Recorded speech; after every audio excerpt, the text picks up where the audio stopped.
Electing William Ruto as the next president of the Republic of Kenya will be Kenya's biggest mistake. That's the verdict of none other than the Speaker of the National Assembly, Justin Muturi. And just like I keep on saying on this platform, in politics, nothing happens out of mere coincidence. Everything in politics is normally well designed, well scripted, and executed to achieve a specific political objective. What was the objective of Justin Muturi's statement? That's the question which Kenyans should be asking themselves. Because for a long time, most Kenyans believed that Justin Muturi was actually going to be William Ruto's running mate. But from all indications, that is not going to work.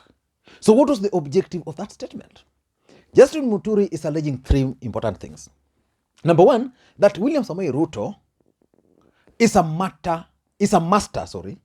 master in pretending in order to get votes.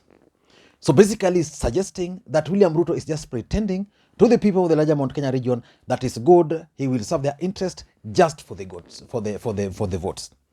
Number two, he's also saying that having interacted with William Ruto of late, the DP has revealed his true self as someone who is very selfish. Now that's Justin Muturi. And it goes further, number three, to caution the mountain against any idea of folding their parties in order to join William Ruto's party, UDA. So what was the objective of Justin Muturi's statement? Because remember, Justin Muturi was coming out as someone who was leaning towards the deputy president.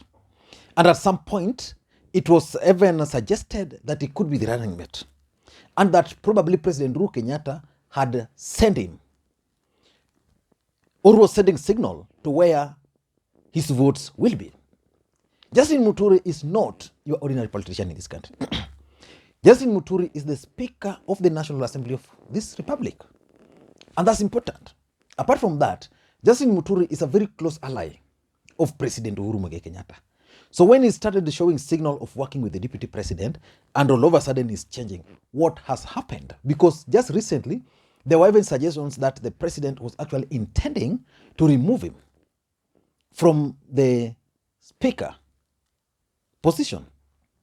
So in this video today, I want us to look or to try and understand what motivated Justin Muturi to make those statements. Because in politics, everything is designed to achieve a political objective. But before we do that, if you're watching this channel for the first time, I want you to take a second or two and click the subscribe button so that next time you produce a video like this, YouTube will automatically notify you. And not just click subscribe button, you ensure you click the notification. And for those who want to support the channel in their small ways, the best thing you can do is to click that join button and follow that process. And my next video is likely to be on a gentleman called Farah Malim.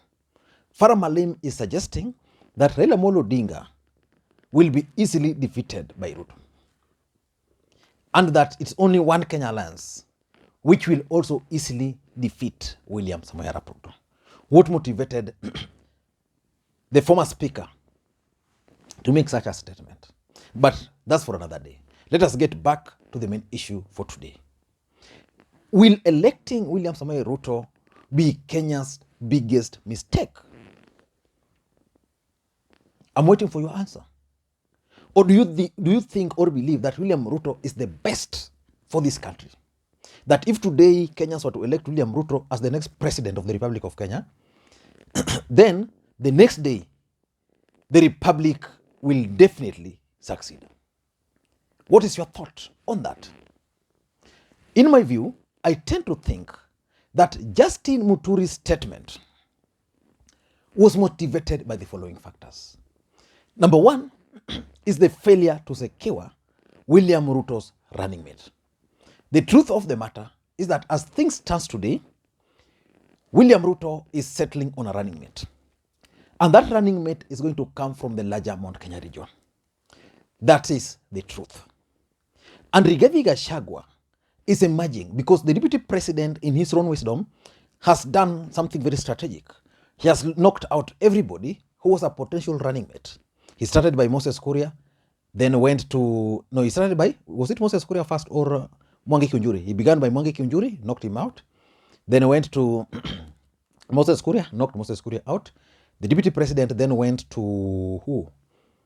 To Anne Waiguru, knocked Anne Waiguru out to an extent that Anne Waiguru had now to make a comeback to him. So it means Anne Waiguru will now defend her seat. Who else? So from the larger Mount Kenya region. So the only person now remaining is Rigathi Gachagua. And that's the truth. And the fact that Rigathi Gachagua is now the preferred running mate, and even the Deputy President made that very clear. He kind of endorsed Rigathi Gachagua as his preferred candidate. I mean, as his preferred running mate. It means Justin Muturi doesn't have a chance in William Ruto's camp of becoming a running mate. So probably this is what might have annoyed Justin Muturi, and he decided that the best thing for me now to do is to hit on this guy. And he chose Meru, and he attacked him badly. So I think that the fact that the DP is not going to choose Justin Muturi as his running mate is what really motivated him to make those statements. That's number one. Number two, Justin Muturi could have been President Uhuru Kenyatta's trojan horse to test water, to understand what the DP wants, his game plan for 2022. And the DP fell for the bait. Just like I maintained on this platform that Moses Kuria was President Uhuru Kenyatta's trojan horse in William Ruto's camp. If you study the politics of Justin Muturi and that of the president, they are actually connected. I don't think Justin Muturi at this time can dump President Uhuru Kenyatta and then join Ruto. Of course, in politics, the only constant thing is interest. If William Ruto can serve his interest, then the better.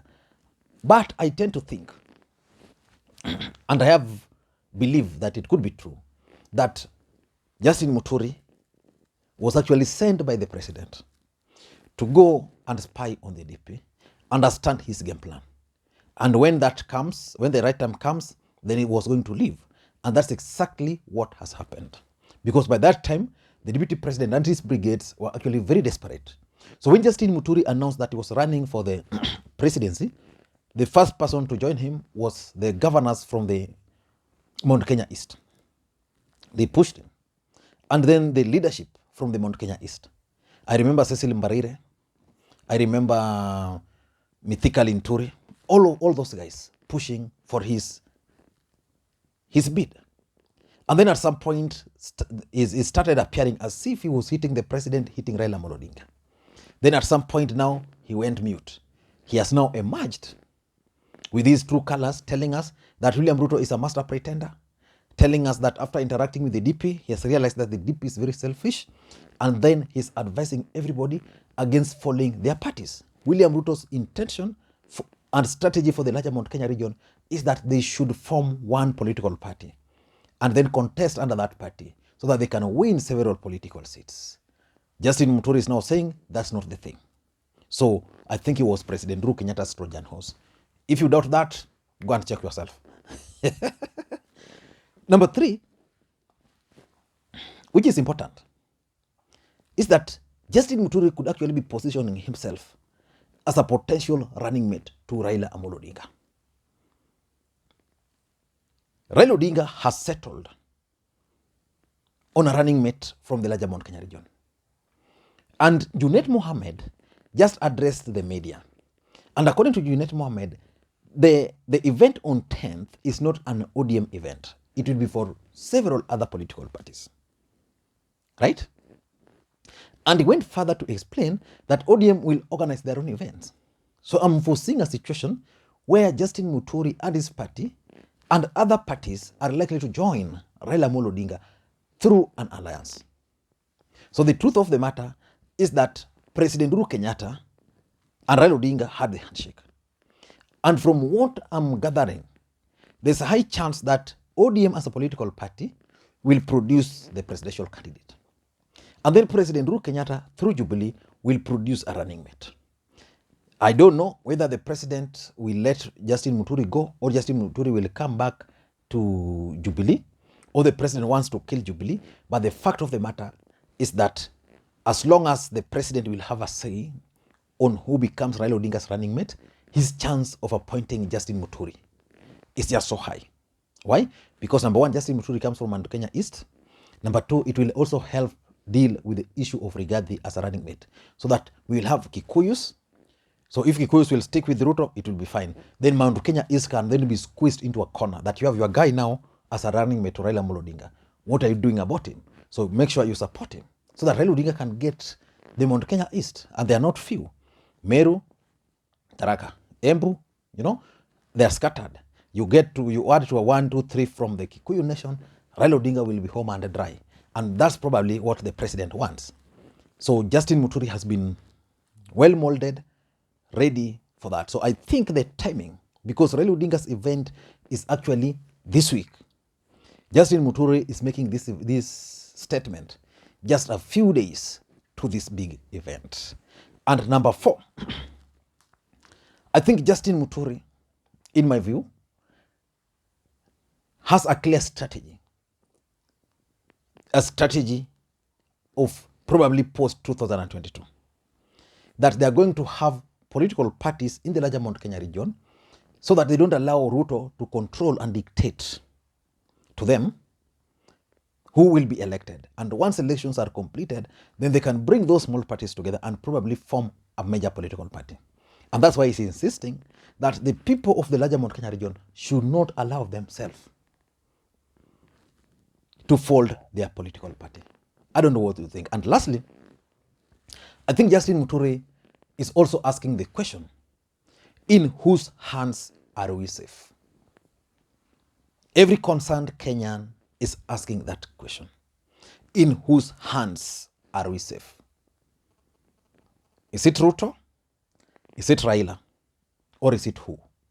So Justin Muturi is just reminding you that you can choose whatever you want, any person you want, but in whose hands are you safe? So for him, he's giving direction. Being someone who has been a speaker, he's giving direction. That for me, I strongly believe that William Ruto is not the right guy. We should forget about him. That's my view. And he's also saying that let us look at other options, the options available. What I don't understand is really Justin Muturi's game plan, because this analysis is assuming that is probably plotting to be a running mate. What if Justin Muturi is not planning to be a running mate? What if there are forces out there pushing Justin Muturi to run for the presidency and then win a few members of parliament here and there? Deny the DP the votes, because if Muturi is running for the presidency, his Mount Kenya East can decide to vote for him. He will get 1, 2, 3, or 4 members of parliament, then use those to negotiate. Or there's a chance that the people who have been pushing for Musalia Mudavadi could also be plotting on a Mudavadi Muturi ticket. Because remember, Martha Karua has been doing a lot from the background. But Martha Karua is not interested in the running mate. Martha Karua is not interested in the presidency. She's very clear that Martha